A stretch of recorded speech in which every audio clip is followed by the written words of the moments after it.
ایک دفعہ کا ذکر ہے کہ ایک ہرن حاملہ تھی اور اسے درد زا ہو رہا تھا۔ شام کا وقت تھا، جنگل سیاہ بادلوں سے ڈھکا ہوا تھا اور جنگل میں بجلی گرنے کی وجہ سے جنگل میں آگ لگی ہوئی تھی۔ جنگل میں آگ لگنے کی وجہ سے ہرن کو اپنا گھر چھوڑنا پڑا۔ وہ ندی کے پاس آئی کہ کچھ پانی پیے اور اپنے بچوں کو جنم دے۔ اس نے دیکھا کہ اس کے چہرے پر بے چینی نظر آ رہی تھی کیونکہ اس کے گھر میں آگ لگی تھی اور اسے اپنے بچوں کو اسی طرح جنم دینا تھا۔ جب وہ پانی پینے جا رہی تھی تو اس نے بائیں طرف جھاڑیوں پر کچھ حرکت کا شور سنا۔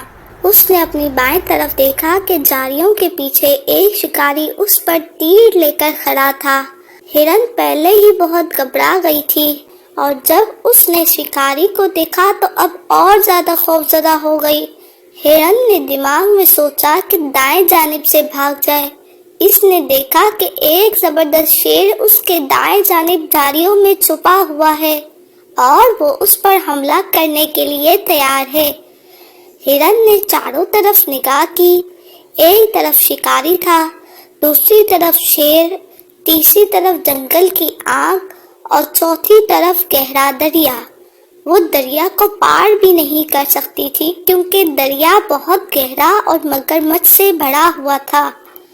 موت اس کے آس پاس تھی، وہاں فرار ہونے کا کوئی راستہ نہ تھا۔ ہرن کو اپنی جان بچانا مشکل لگا، لیکن ہرن نے سوچا کہ اس کی موت تو یقینی ہے، لہٰذا کیوں خوفزدہ ہو، وقار کے ساتھ کیوں نہ مرے۔ ہرن پرسکون ہو گئی۔ اس نے بے خوف ہو کر پانی پینا شروع کیا۔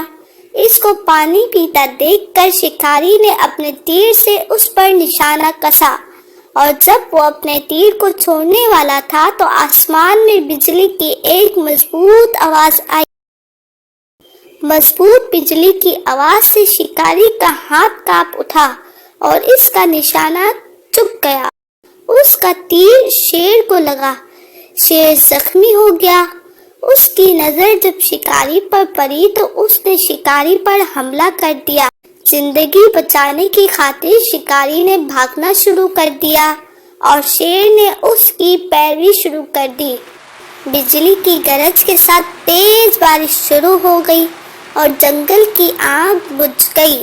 پانی پینے کے بعد جیسے ہی ہرن نے اپنا منہ اٹھایا، اس نے دیکھا کہ وہاں نہ تو کوئی شکاری ہے اور نہ ہی شیر، اور جنگل میں آگ بھی بجھا دی گئی ہے۔ ہرن نے کوئی وقت ضائع نہ کیا اور وہاں سے بھاگنا شروع کیا۔ وہ محفوظ جگہ پہنچ کر پیدائش کرنا چاہتی تھی اپنے 3 بچوں کو۔